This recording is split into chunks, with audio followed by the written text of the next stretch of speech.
Hello students, चलिए हमारे कुछ टॉपिक्स रह गए हैं, उन टॉपिक्स को हम लोग क्लियर कर लेते हैं, ठीक है ना। लास्ट टॉपिक जो पढ़ाया था मैंने आपको एक्सपेंडिचर वाला, उसी के बाद वाला टॉपिक से सारे ये नेक्स्ट टॉपिक है हमारा stock and flow. Stock and flow, stock and flow. Stock क्या होता है तो जानते हैं आप लोग, और फ्लो क्या होता है ये भी जानते हैं आप, एक मतलब कि टर्मिनल मीनिंग में। लेकिन इकोनॉमिक्स में हम जब पढ़ते हैं तो स्टॉक और फ्लो का मतलब थोड़ा सा अलग हो जाता है। स्टॉक्स का मतलब होता है एक ऐसी क्वांटिटी जिसको एक particular fix point of time पर, पर्टिकुलर पॉइंट ऑफ टाइम पर हम उसको मेजर करते हैं, वो तो होता है हमारा स्टॉक्स। और फ्लो का मतलब क्या होता है, इसको लगातार हम लोग मेजर करते रहते हैं, लगातार इसको हम लोग एक quantity to be measure over a specified period of time, लगातार इसको हम लोग मेजर करते रहते हैं।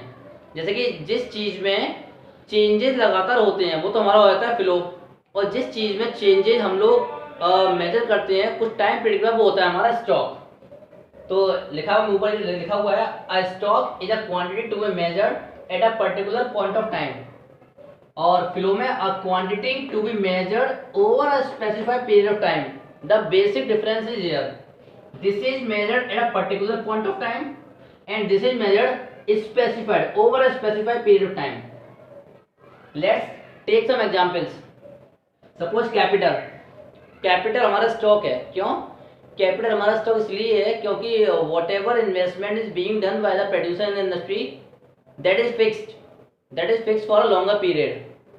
हाँ, उस कैपिटल में कुछ एडिशनल इन्वेस्टमेंट करते हैं हम लोग इंडस्ट्रीज में, तो वो कैपिटल फॉर्मेशन बोला जाता है। यानी कि सपोज करिए 10 लाख के इन्वेस्टमेंट से कैपिटल इंडस्ट्री स्टार्ट किया आपने, तो वो 10 लाख हो गया आपका कैपिटल। वो 10 लाख कैपिटल फिक्स हो गया, तो वो आपका हो गया स्टॉक में चला गया। वो 10 लाख कैपिटल बना रहेगा हमेशा। लेकिन कभी आपने मशीनरी खरीदी 2 लाख की, कभी 5 लाख को इन्वेस्टमेंट कर दिया, तो ये कैपिटल और धीरे धीरे फॉर्म हो रहा है, तो कैपिटल फॉर्मेशन चला जाएगा आपका फ्लो में, चेंज हो रहा है ना इसलिए। ऐसे ही पॉपुलेशन, जनसंख्या, पॉपुलेशन डेली तो काउंट होती नहीं है, चेंज होती है वो अलग बात है, डेली काउंट तो नहीं होती ना। तो population is stock concept, but number of births, number of deaths, ये हमारे चेंजेज हैं, तो ये आ गया हमारा फ्लो में, ठीक है ना। पॉपुलेशन की counting at a period of 10 years, census पढ़ा होगा आपने, सेंसस में काउंटिंग होती है पॉपुलेशन की। तो अभी सेंसस जैसे कि 2011 का चल रहा है, अब 2021 में होगा नेक्स्ट सेंसस, तो पॉपुलेशन की काउंटिंग आफ्टर पीरियड 10 ईयर्स होती है, तो वो स्टॉक में चला जाता है। हम नेक्स्ट टॉपिक पढ़ते हैं, सेक्टर्स ऑफ एन इकोनॉमी। एक इकोनॉमी के कितने सेक्टर्स होते हैं, एक इकोनॉमी के 4 सेक्टर्स होते हैं। House hold sector, producer sector, government sector, external sector. House hold यानी कि एक इकोनॉमी के 4 पिलर्स हैं, 4 पिलर्स। हाउस होल्ड यानी कि हम लोग, कंज्यूमर्स, पीपल। प्रोड्यूसर जो प्रोडक्शन करते हैं, गवर्नमेंट जानते हैं गवर्नमेंट। एक्सटर्नल में आएगा आपका रेस्ट ऑफ द वर्ल्ड यानी कि foreign countries. House hold sector include all those people who consume the goods and services. Producer sector include those persons who produces goods and services. Government sector, government दोनों होती है, government producer भी होती है, house hold भी होती है। जब गवर्नमेंट कंज्यूम करती है गुड्स एंड सर्विसेज को, तो गवर्नमेंट होती है हमारी कंजम्पशन, कंज्यूमर। और गवर्नमेंट प्रोडक्शन करती है, इंफ्रास्ट्रक्चर फैसिलिटीज पर इन्वेस्ट करती है, roadways, railways, power generation, water facilities, schools, health, hospitals, ये सारी चीज़ें, तो हमारी वो गवर्नमेंट बन जाती है प्रोड्यूसर। एक्सटर्नल सेक्टर क्या है, जो विदेशी कंपनियां हैं, फॉरेन कंट्रीज से कंपनी आती हैं, यहाँ से इंपोर्ट एक्सपोर्ट होता है, वो हमारा हो गया एक्सटर्नल सेक्टर। तो ये एक इकोनॉमी के 4 सेक्टर्स हैं। नेक्स्ट टॉपिक हमारा इसी संबंधित है, हमारा इंटरसेक्टोरल फ्लो। इंटरसेक्टोरल का मतलब होता है सेक्टर्स के बीच, आपस में, बीच में। यानी कि just now we have studied about the 4 sectors, these 4 sectors are dependent on each other in one way or different ways. Means suppose household sector it depend on the producer sector depend on the household sector, and both household and producer depend on the government sector. जैसे कि producer sector need some factors of production for production, and household sector are the those suppliers of the factors of production.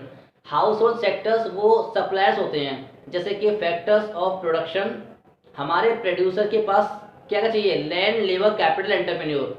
तो हम ही लोग house hold sectors के पास ये सारे sectors available होते हैं। समझते हैं ठीक से इसको जरा। हाउस होल्ड सेक्टर्स में हमारे लोग शामिल होते हैं। हम लोग उनको लैंड देते हैं प्रोड्यूसर्स को, हम लोग उनको लेबर देते हैं, हम ही लोगों में से उनके यहाँ एज लेबर काम करते हैं, हम ही लोग उनको लैंड प्रोवाइड करते हैं, और एज ए एंटरप्रेन्योर हम ही लोगों से काम करते हैं उनको। अब उनकी तरफ से हमारे तरफ, यानी कि हम कह सकते हैं प्रोड्यूसर सेक्टर की तरफ से हम लोगों की तरफ क्या आते हैं, गुड्स एंड सर्विसेज आते हैं। जो प्रोडक्शन करेंगे वो हमको देंगे, तो गुड्स एंड सर्विसेज आते हैं। अब आया गवर्नमेंट सेक्टर।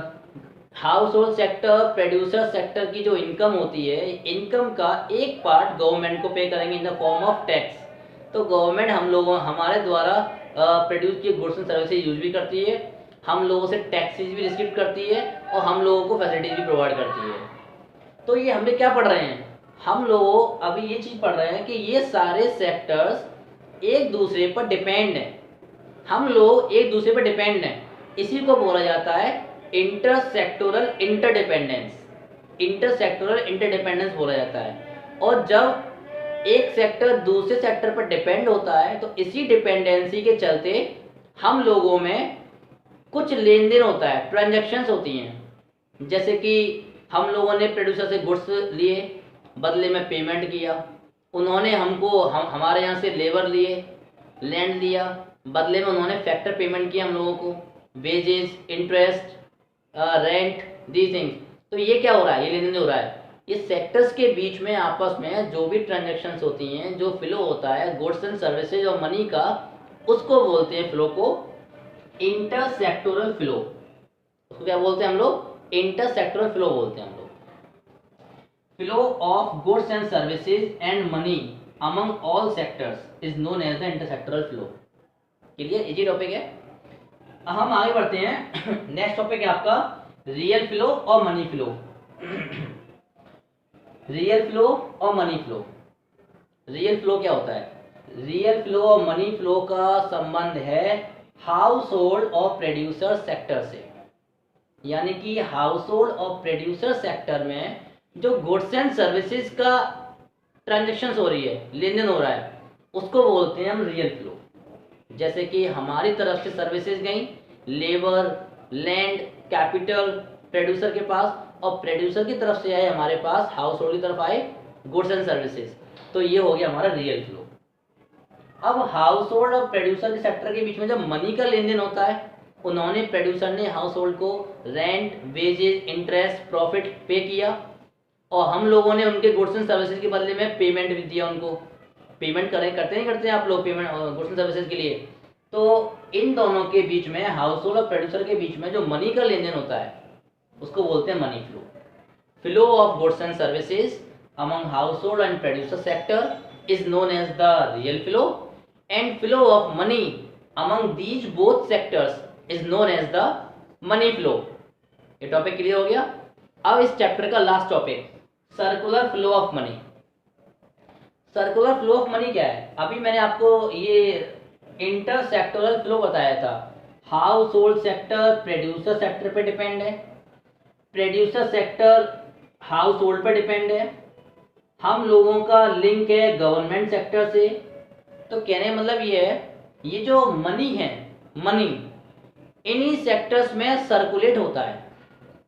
तो we can say when there is circulation of money, when there is flow of money among different sectors, that is known as the circular flow of money. अब circular flow of money के कुछ दो बुद्ध रखे importance.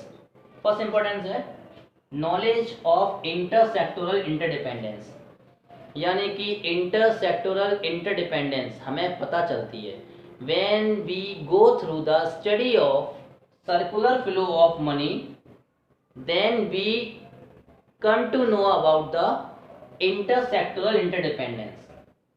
We can know about how each and every sector depends on other sector. तो जब तक हम लोगों ने पढ़ा नहीं था, प्रैक्टिकली तो पता था हम लोगों को कि हम लोग उनसे ये खरीदते हैं, हम उनको देते, लेकिन थ्योरेटिकली हम लोग एज सब्जेक्टिव हमको पता नहीं था, लेकिन अब हमको पता चल गया सर्कुलर फ्लो की स्टडी करने से कि हाँ इंटरसेक्टोरल इंटरडिपेंडेंस क्या होता है। तो इंटरसेक्टोरल इंटरडिपेंडेंस की नॉलेज मिलती है ये सर्कुलर फ्लो ऑफ मनी से। सेकेंड पॉइंट है एस्टिमेशन ऑफ नेशनल इनकम।